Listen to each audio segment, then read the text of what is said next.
Доброго ранку, 9 година. Час новин на АТР, 23 жовтня, 1334 день анексії Криму. У студії я, Іскандер Маметов. Волю Умерову. Банер з таким гаслом з'явився на трасі Київ-Одеса. У такий спосіб волонтери з Умані вирішили підтримати незаконно засудженого в окупованому Криму заступника керівника Меджлісу. Минулої п'ятниці з гіпертонічним кризом Ільмі Умеров потрапив до Бахчисарайської лікарні після напруженого дня у Верховному суді. У вересні Ільмі Умерова Сімферопольський суд засудив за сфабрикованими звинуваченнями у сепаратизмі до 2 років колонії поселення.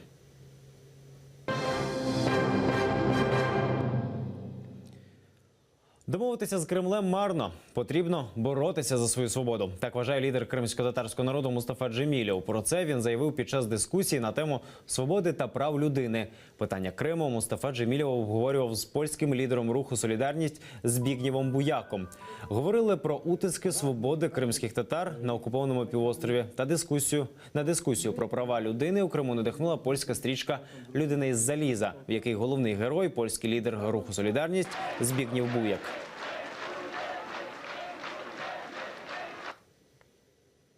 Движение солидарности, польской солидарности, она оказала большое влияние и на другие коммунистические страны. Например, в лагерях пристально следили за тем, чем же закончится. Потому что победа в одной коммунистической стране, она рикошетом отражается и на других. Хотя, конечно, ситуация в Советском Союзе и в Польше были разные. Это объяснялось тем, что все-таки Польша была более консолидирована.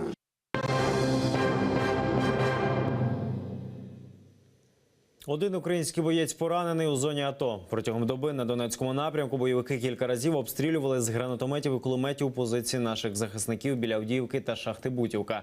А з БМП били на підступах до Кам'янки. Ворожий вогонь не вщухав по всій лінії фронту.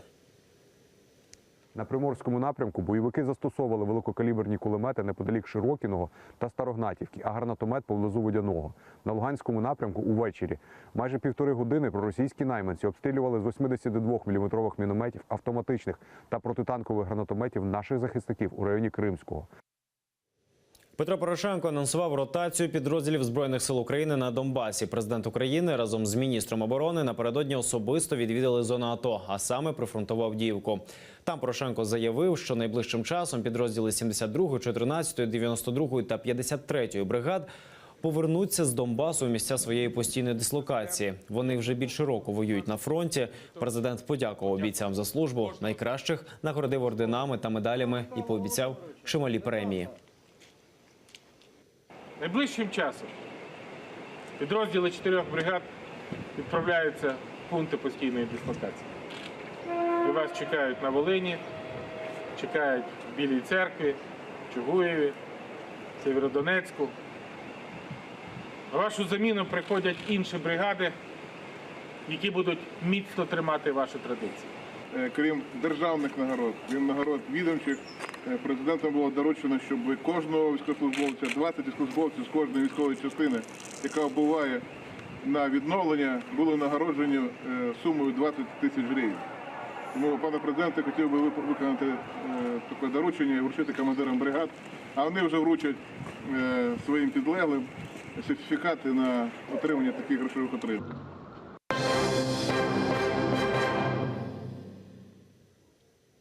Бійка під стінами Верховної Ради за участю народного депутата. Біля наметового містечка Єгор Соболєв кинувся з кулаками на чоловіка, якого він назвав провокатором, і розбив йому носа. Невідомий чоловік намагався пронести і встановити у таборі новий намет. Саме він нібито ударив поліцейського по голові, пізніше у КОПа діагностували черепно-мозкову травму. Депутат від «Самопомочі» заявив, що чоловік ще з ночі крутився біля наметового містечка і провокував ситуацію. Зрештою, невідомого чоловіка з-під стін парламенту силоміць забрали правоохоронці.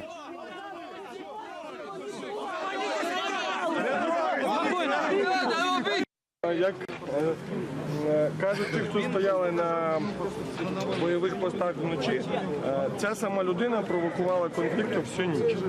Вчора ми мали гостя з гвинтівкою, який тут намагався прорватися Рембо. Сьогодні ми маємо дебілів, які провокують бій. Це от ті вони провокатори, вони мене побили, тому що вони гади. Я себе сам бив, я хоч одного працівника ударив, хлопці. Я на... Ні, ви можете мене пакувати, я сам не піду. Статус другого учасника резонансної ДТП у Харкові може змінитися. Про це заявив керівник обласного управління Нацполіції Олег Бех. За його словами, зараз водій Volkswagen Touareg проходить у справі як свідок, однак його роль у смертельній аварії остаточно визначать лише після проведення усіх автотехнічних експертиз. Минулого тижня у Харкові позашляховик Lexus на перехресті зіткнувся із Volkswagen Touareg і збив 11 людей на тротуарі. 5 загинуло на місці, 4 пішоходів у лікарні з серйозними травмами, 3 з них у медикаментозній комі. Водійку «Лексуса», 20-річну Олену Зайцеву, суд постановив взяти під варту на 2 місяці без права внесення застави.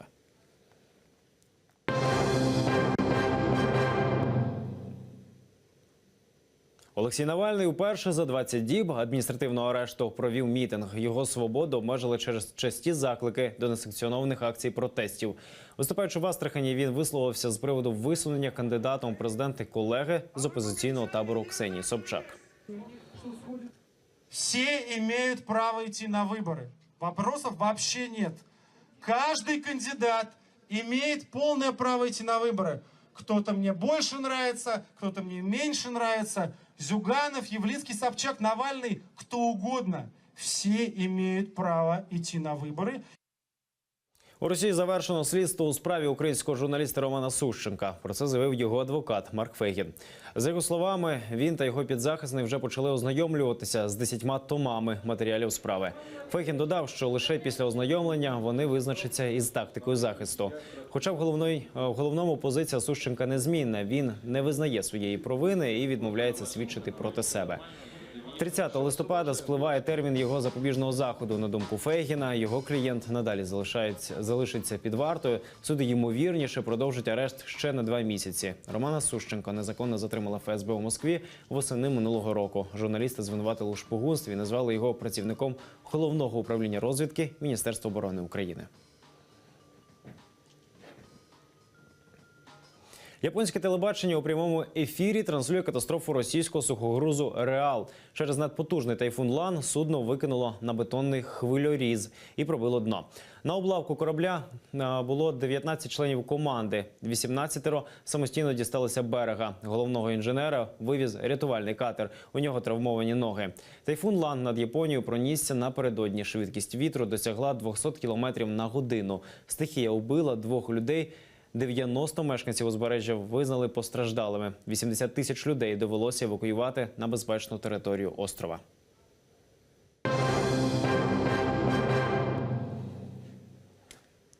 Доросле кримське дитинство. У Кримському домі у Києві відкрилася фотовиставка. Її автор Антон Наумлюк, журналіст, який працює в окупованому Криму. На його фото діти кримських політв'язнів, які змушені дорослішати без своїх батьків. Світлини бачили і мої колеги. 16 фотографій і усі чорнобілі. Автор світлин Антон Наумлюк каже, це не випадково. Діти з цих світлин страждають через те, що їхні батьки стали політв'язнями. Неминуемо, когда ты работаешь в Крыму, ты сталкиваешься с горем не только у самих заключенных, не только с их проблемами, но и с проблемами семей, детей, которые остались без родителей. Поэтому материал я собирал на протяжении всей работы в Крыму, то есть это уже почти 2 года, и, к сожалению, работа не прекращается. Вот сейчас я еще не виделся с 6 семьями арестованных, 8 даже уже семьями арестованных, которые арестовали совсем недавно. Всем точно так же предстоит ехать, тоже записывать, тоже их снимать, тоже о них писать, потому что это новые политзаключенные, и, к сожалению, их поток не останавливается. Головний редактор радіо «Мейдан» Ельзара Баталова переконана, такі виставки важливі, адже українці мають знати і не забувати про те, що зараз відбувається в Криму. Эти детки, эти глазки детей переносят всю боль нашего народа. Эти искренние глазки чистые. Совершенно несправедливо по отношению к этим детям. Мы должны помогать, и мир должен обратить внимание на эту боль и трагедию нашего народа, крымско-татарского народа. А цю інсталяцію підготувала волонтерка Олександра Сурган. Тварини тримають гасла, і кожне з них – це крик душі кримських дітей, які змушені жити без своїх батьків з вини окупаційної влади. Виставка у Кримському домі працюватиме до 1 листопада.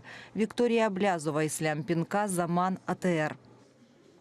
Наразі це всі новини. Аби знати більше, дивіться наступний випуск «Заман кримсько-татарської» з Мавілі Мухтарова об 11 годині. А просто зараз ранкове шоу «Саба» із Єлизаветою Цереградською.